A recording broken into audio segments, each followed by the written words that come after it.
Sotoc, KDS et toutes les autres entreprises qui collectent l'argent pour faire des investissements dans le domaine des transports sont-elles des pyramides de Ponzi? Dans cette vidéo, je vais essayer de répondre à une question simple. Devez-vous leur confier votre argent?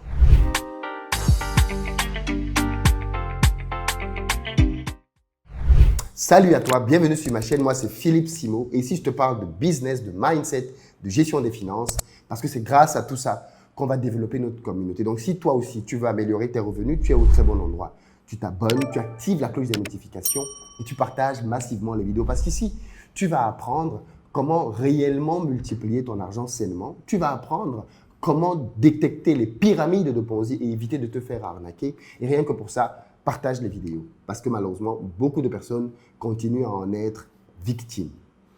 Si tu es en Côte d'Ivoire ou si tu arrives prochainement à Abidjan, tu peux nous contacter au numéro qui s'affiche pour qu'on mette à ta disposition un véhicule avec ou sans chauffeur en fonction de ton budget. Pour ceux qui recherchent plutôt un appartement de bon standing en plein cœur d'Abidjan, proche de toutes les commodités, là aussi nous avons ce qu'il faut. Dans la barre de description, vous avez le lien pour directement réserver ou alors vous appelez le numéro qui s'affiche. Et puis enfin, si vous voulez devenir propriétaire, avoir votre propre maison, nous construisons aujourd'hui essentiellement à Bingerville des R+1, 4 ou 5 pièces en bordure de lagune ou simplement dans des cités, dans de très beaux endroits pour vous permettre d'avoir votre maison ou alors simplement de pouvoir avoir un bien que vous allez utiliser comme un investissement. Donc pour avoir des précisions, venir visiter, contactez-nous au numéro qui s'affiche. Aujourd'hui, je veux qu'on parle d'un sujet importantissime, les arnaques qui sont de plus en plus nombreuses dans nos pays. Au début de cette vidéo, j'ai listé deux sociétés, KDS et Sotoc. Ce sont deux grandes sociétés en Côte d'Ivoire qui cumulent chacune d'entre elles énormément de véhicules en taxi et qui ont pu obtenir ces flottes grâce à l'investissement des particuliers. Comprenez très bien ce que je vais vous expliquer dans cette vidéo parce que ce que je vais vous dire aujourd'hui va vous sauver la vie. Est-ce que ces sociétés sont des pyramides de Ponzi ou pas? Ce qu'il faut comprendre, et ça je pense que beaucoup de gens ne le savent pas, c'est que très peu de personnes, en réalité, ont le droit de venir et de collecter l'argent des particuliers sur la place publique. Faire ça porte un nom. Ça s'appelle l'appel public à l'épargne. L'appel public à l'épargne. Retenez bien ce mot. L'appel public à l'épargne. L'appel public à l'épargne est un mécanisme d'investissement. C'est un moyen pour une entreprise de pouvoir investir. Et donc, pour ça, cette entreprise a le droit de demander aux particuliers de lui donner leur argent. C'est ce que ces entreprises font. Elles viennent et elles vous disent « Donnez-nous votre argent, nous allons acheter des voitures. Donnez-nous votre argent, nous allons l'investir et nous allons multiplier cet argent. » La question qu'il faut se poser, est-ce que ces entreprises ont le droit de faire un appel à l'épargne? Parce que si ces entreprises n'ont pas le droit de faire cet appel, alors on est ici clairement face à une faute grave qui peut conduire les responsables directement à la MACA. Je dis bien directement à la prison. Parce que ce n'est pas un jeu. Qui a le droit de collecter l'argent des gens?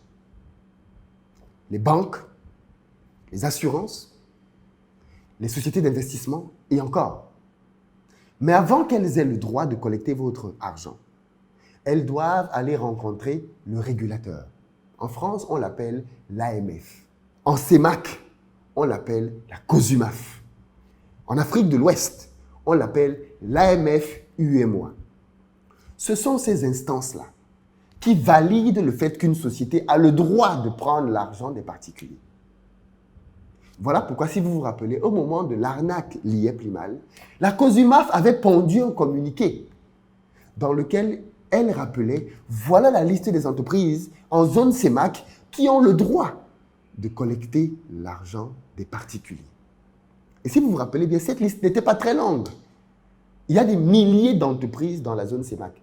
Mais quand on calcule les entreprises, le nombre d'entreprises qui avaient le droit de collecter l'argent, il n'y en avait même pas une cinquantaine.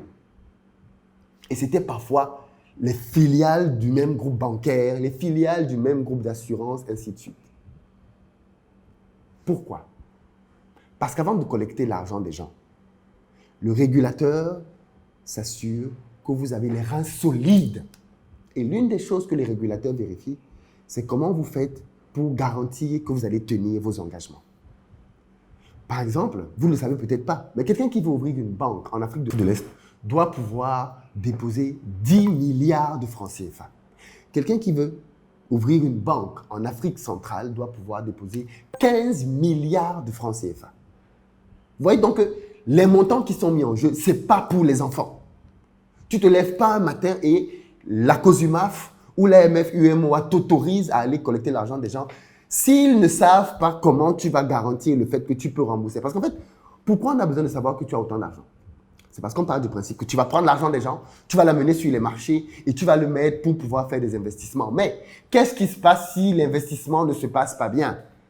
Eh bien, il faut que tu aies une capacité de trésorerie suffisante pour pouvoir réagir dans ce cas-là. Voilà pourquoi on demande à ces entreprises de pouvoir montrer patte blanche et de montrer qu'elles ont beaucoup de réserves financières. Ça veut donc dire que les entreprises qui viennent vous demander leur argent, au Cameroun, en Côte d'Ivoire, au Sénégal, au Mali, au Burkina, partout. Si une entreprise vient vous dire « Donnez-moi votre argent, je vais acheter ceci, je vais faire cela » parce que c'est ce que l'IEP Limal faisait. Donnez-moi votre argent, je vais aller sur les marchés, acheter des crypto-monnaies et boursicoter et avec les gains que je vais faire, vous donner une partie. C'est ce que les entreprises de transport font. Donnez-nous votre argent, je vais aller acheter des voitures et avec ces voitures-là, je vais les faire travailler et je vais vous donner une partie des revenus. C'est le même modèle. Juste que l'un utilise la bourse, l'autre utilise les transports. Et donc, pour pouvoir tenir cet objectif, ils viennent et publiquement font des panneaux publicitaires, font des grandes affiches et demandent à la population de leur donner leur argent. Ça s'appelle un appel public à l'épargne. Et à partir du moment où tu fais un appel public à l'épargne, qui que tu sois, tu dois avoir la validation de l'organisme de régulation. COSUMAF en Afrique centrale, l'AMF en France, AMF UEMOA en Afrique de l'Ouest. Donc, si une entreprise, si quelqu'un, qui que ce soit vient vous dire « Donnez-moi votre argent » et il vous propose ce business model de « On va gagner ensemble », demandez-lui juste, première question, toute première question, est-ce que tu as ta licence? Est-ce que je peux voir ton prospectus? Parce qu'en fait, avant de vous valider, l'AMF, la COSUMAF, vous demande un document qu'on appelle un prospectus. Il ne s'agit pas ici d'un flyer, ok? Ce document s'appelle prospectus. C'est un document qui fait entre 200 et 300 pages. Un gros document dans lequel l'entreprise explique dans le détail son mode de fonctionnement, comment elle va gagner de l'argent, comment elle va garantir l'argent des souscripteurs. Et une fois qu'elle a donc écrit ce document, elle le donne au régulateur qui, sur la base donc de ce document, l'analyse et le valide. Vous, en tant que quelqu'un qui devait participer à la demande, vous avez la liberté de demander à l'entreprise de vous montrer son prospectus. Il est où? La vérité, c'est que quand nous allons prendre les entreprises dont je viens de parler, écoutez pour quelles activités elles ont été créées. Quand on prend par exemple l'entreprise KDS Holding, voilà ce qui est dit. KDS Holding est une société spécialisée dans l'immobilier, le commerce général, la finance, le négoce, le transport et l'agro-pastoral. À aucun moment, on ne dit ici que KDS est une société qui a pour but de collecter l'épargne des gens. Ce n'est pas dit. Donc, ça inquiète déjà. Si dans l'objet même de la société, elle n'est pas autorisée, elle ne dit pas. Parce que, en fait, quand tu as ce document, c'est un document tellement précieux que c'est plus qu'un diplôme, tu le brandis partout en disant « je fais partie des gens qui ont le droit de collecter ». Parce qu'ils sont très peu nombreux les gens qui l'ont. Donc quand quelqu'un vient et vous dit « venez, on va faire ensemble ». Quand une société vient et vous dit « venez, on met l'argent ensemble » et qu'elle n'a pas ce document, excusez-moi, mais les personnes derrière ça risquent, et je suis très sérieux quand je dis ça, la prison. On ne rigole pas avec les histoires des marchés financiers. On ne rigole pas avec ça. Nous sommes en Afrique et il y a comme une sorte de... Comment je vais dire ça? Parce que tu fais ça en France, prison directe. Tu es en prison directement. Dans nos pays, j'ai l'impression que le régulateur attend d'abord que des gens viennent se plaindre avant de réagir. Non, c'est tout ce que les gens qui font ce genre de choses, généralement, ils terminent en prison. Ou alors, ils fuient, ils disparaissent. Pourquoi? Parce qu'ils savent que si on les prend, c'est la prison. Donc, ce n'est pas un jeu. KDS, société spécialisée dans l'immobilier, le commerce général, la finance, le négoce, le transport et l'agropastoral. OK, très bien. Mais à aucun moment, aucune de ces activités n'autorise l'entreprise à collecter l'argent des gens. Absolument pas du tout. Quand on va sur le site de Sotoc, il est plutôt dit, Sotoc est une entreprise ivoirienne spécialisée dans l'importation, la commercialisation, la gestion et la location de véhicules à usage commercial. À aucun moment ici, ceci ne les autorise à avoir accès à l'épargne des gens. À aucun moment.